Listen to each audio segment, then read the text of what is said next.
We're going to bypass the intro altogether for this video. I just wanted to dive right in and show you what this lens can do. I did an in-studio video on this lens already, and after seeing how well it performed, I couldn't wait to shoot this lens outside of the studio. In studio with a controlled lighting and a controlled environment, just about any lens would do a great job. But now I want to see how well this lens performs with poor lighting and not so perfect environments. And I wanted to throw a bunch of different backdrops at it to see how well it does, in rendering out of focus areas and, what the color is like in less than optimal lighting. No charts or walls in this showcase either, just a touch of the lens specs, a minor touch. This lens is the Viltrox 85 1.4 Pro lens, and spoiler, they have definitely earned the Pro badge in my opinion. So in these areas here, it is definitely challenging lighting and really not optimal whatsoever. There's no direct lighting on her face. It's more backlit, and the lights coming down were just not the best for a portrait. So I did have to pull some shadows out in post-processing. But I didn't touch the color in any of these images, and I didn't adjust contrast at all because I really just wanted to show you what the lens can do, without heavy post-processing. I did some minor post-processing, minor touch-up, but color and contrast I left alone. In this area, I did think I found a lens flaw, but after taking a second look, I realized it was human error and not something the lens did. So she was heavily backlit here. As you can see in her face, it's dark. And the lens struggled to find her eye for a second. But then I realized I didn't have the focus box on her face. I had it below. After I put the focus box up on her, or, around her face area, it locked onto the eye pretty quickly. I will say that we shot for about 45 minutes and probably shot 120 images. Out of those 120 images, I had two questionable images that were just a little bit off from being tack sharp on her eye. Every other image was perfect. This is a little longer video than you're used to from me, but we are in the TWA Hotel at JFK Airport in New York. This was the original TWA terminal that they turned into a hotel.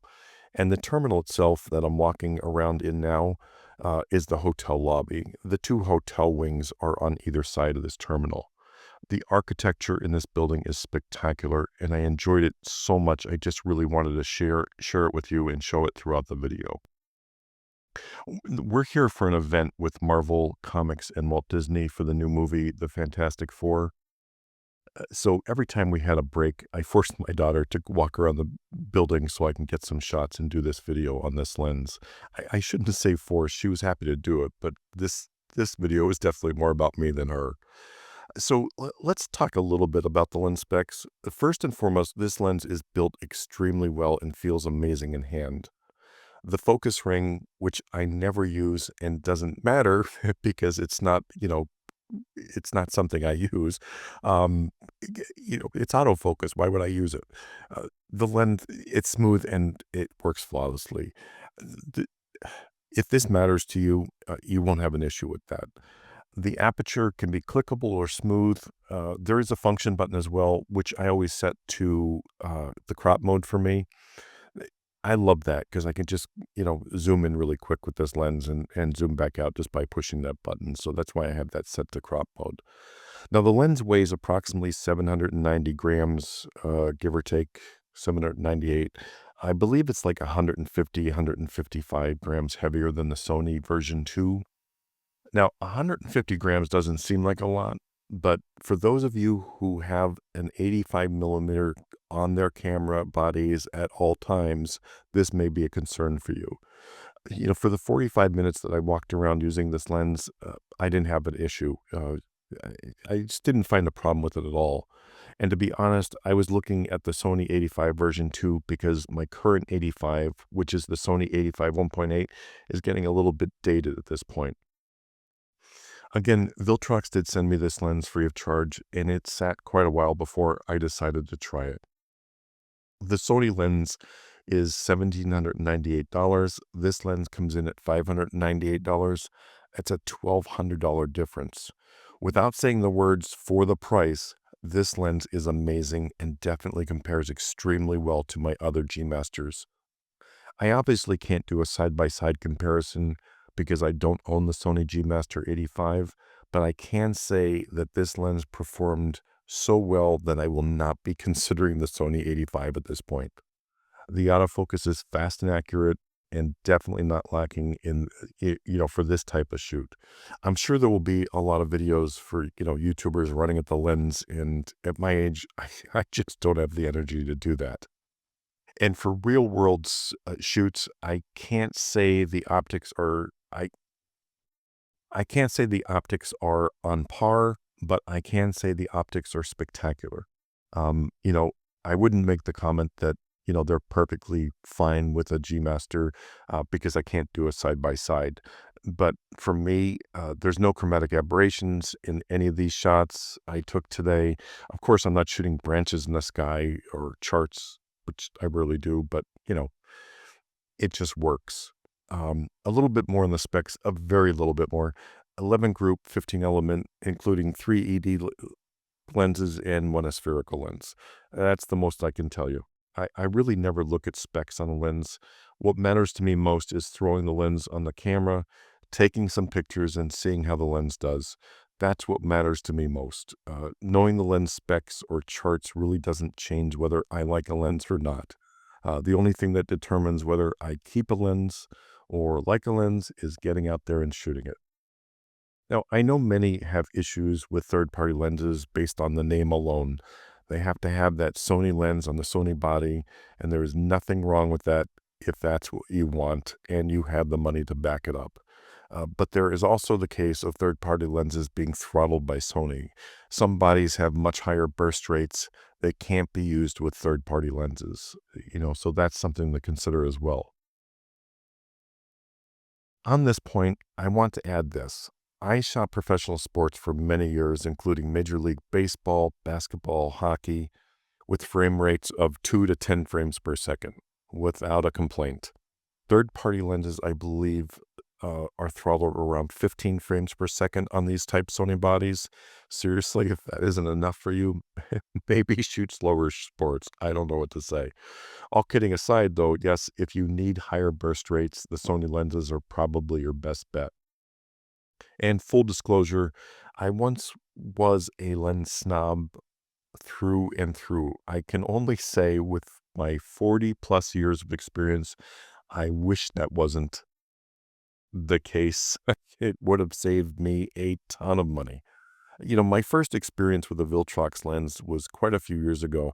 I believe it was the 56 millimeter for the Fuji system. I could be wrong on the focal length, but I'm pretty sure that's what it was. Um, I hated the lens, and I told Viltrox I hated the lens. The focus was poor. The optics were just okay to me. Maybe I had a bad copy of the lens. I don't know. But in any case, I kind of veered away from third-party lenses and Viltrox altogether at that point. Then a friend gave me a copy of their wider angle Viltrox lens for the Fuji, and I liked it. Not as much as I like the Fuji lens, but it was still better. Fast forward to just a few months ago, when Viltrox sent me their 50 millimeter f2 Air at $199. I didn't have a lot of faith, trust me. If you watch my video on that lens, though, you know just how blown away I was by its performance. So when they sent me the 85 Pro, I was expecting absolute perfection based on that Pro title. Not only was I not disappointed, but they did exceed my expectations once again. Honestly, many of the third-party lens manufacturers are doing a spectacular job with their lenses, without question. I have shot and owned Sigma, Tamron, and Voigtlander lenses. Sure, there are some dogs out there, but most are just very viable alternatives to manufacturing glass. You have to remember that back in the day, that's code for I'm old, they didn't have the tools available today, for manufacturing lenses. Manufacturing lenses back then was an art, and Leica had the skills to produce glass a step ahead of many other companies. Today, Today, lenses are developed on an entirely new level, and technology and manufacturing techniques for most are on somewhat even ground. Uh, Today, it's harder to find a bad lens than it is to find a good one. Uh, the hunt now is finding the lens that's right for you, that fits your needs and your taste, more than it is finding one that doesn't suck. I don't know how else to put that. The structure that we're shooting under here is one of the walkways that go from the terminal, now the hotel lobby, to the hotel itself. These used to go from the working terminal for the lobby of the terminal to the planes, when the TWA terminal was running. I wish we had bright sun on this day, but it was an overcast, rainy sky for the 2 days that we were here. I personally love shooting in bright sunlight with harsh shadows, but we were presented with dull, boring light instead. For this video, looking at the lens, that won't make a difference, but for my own personal work, I prefer bright sunlight and hard shadows. Now calm down. I can almost see some of you going into a deep sweat just by me saying those words. Now, the airplane in the background here is Connie. Connie broke the era's transcontinental speed record on a flight from Burbank, California to New York in 1946. The plane also served as Air Force One for President Eisenhower in the 50s. It's now a bar. Yes, you can actually enter the plane, order a drink, sit, relax in a absolute amazing piece of history. Connie was replaced by the Boeing 707, which could fly 300 miles faster and hold 132 more passengers. Connie's last flight was December of 1960. Another random fact, Connie was sold at auction in 1979 for $150. It's not a typo. This kind of sounds like some of our camera bodies, doesn't it? Like from riches to rags to riches. Anyway, I just wanted to throw these random facts at you. My daughter just had to take a video of me on her iPhone shooting, because she said I'm not in any of the videos, and she thought I should be. So that's why I did that. Now, this shot I really wanted to get because it's the same area that the Marilyn Monroe in her TWA photo was. I wasn't looking to recreate the photo, just to capture a memory, bringing me back to that photo. I just love the look of it. Now, we are here in the early morning, so the bar isn't opened up in the plane yet. But my previous video, which will come in a couple days, will show inside the plane. It was nice to go inside and see that. I did some shots of the cockpit and my daughter walking up to the open door. We just didn't have time to sit down and have a drink, but it was nice to see the inside of the plane in any case. And yes, in the old days, this is how you got inside of a plane. You actually had to walk on the tarmac and walk up the stairs to get onto the plane. You old timers, of course, will know this, but for you young ones, we didn't have the walkways you have today. Rain or shine, it didn't matter. This is how you got on the plane. You walked onto the tarmac, up the stairs to get on the plane. Now, I'm filming this on the Insta360 Ace Pro 2, and I have it mounted on the hot shoe of the camera. I have the 360-degree horizon feature turned on, so whether I'm shooting in vertical or horizontal mode, the video stays horizontal. I do love this feature, and I'm loving this camera as well. Just in case any of you were curious on what I was shooting this on. Now, I will be posting the second video in a few days, with a flash that I'm really, really excited to share with you. I've been waiting for a flash like this for so long, and I have to say this one checked off all the boxes. That's as much as I'm really ready to tease about. But make sure you come back in a couple days to the channel to see that video. The- I promise it'll be well worth your time. This is one of those products I'm really excited about, and I can't wait to share with you. So, for many of these shots, I would have loved to have off-camera flash, but it wasn't the type of event or location that I could just do that. I would have had to get permission, and I definitely would have needed more time. Uh, You know, looking at the images, I love the images. Don't get me wrong, but seeing what I would have done with off-camera flash in some of these shots, it just excites me. So that's definitely on a bucket list for me for a future shoot at this location. I'm really looking forward to sometime in the near future doing this, heading back to the location and doing off-camera flash and getting the photos I really love to shoot. Now, heading back inside for some more unfavorable lighting, but definitely appreciate the video for the view of the building inside. The overall. Obviously, I can't get this with the zoom feature, the 85, not the zoom, but the 85 millimeter telephoto aspect of this. But again, the next video that I'm going to post, I did wide angle with a 24 millimeter, so you get to see that. Now, this chair shot I shot the day before, and unfortunately, I had her set back too far in the chair, so it hid her legs. Now, it was her and then feet. It bothered me. The problem was she was in a beautiful white suit, and the image was fantastic, and that's when I was using that little flash that I'm gonna talk about in the next video. But I love this photo, don't get me wrong, I like the look of it, but the white suit just fit the environment so good. You know, it really made me angry that I missed that while I was shooting, and, it's a mistake that, we sometimes make, we don't catch, but I should have. This time I had her sit up on the chair just so her legs were visible. Unfortunately, I like the white outfit better than this one, but again, these are still nice. I just want to add that in there. I make mistakes all the time, and I've been doing this for 42 years. So just so you know.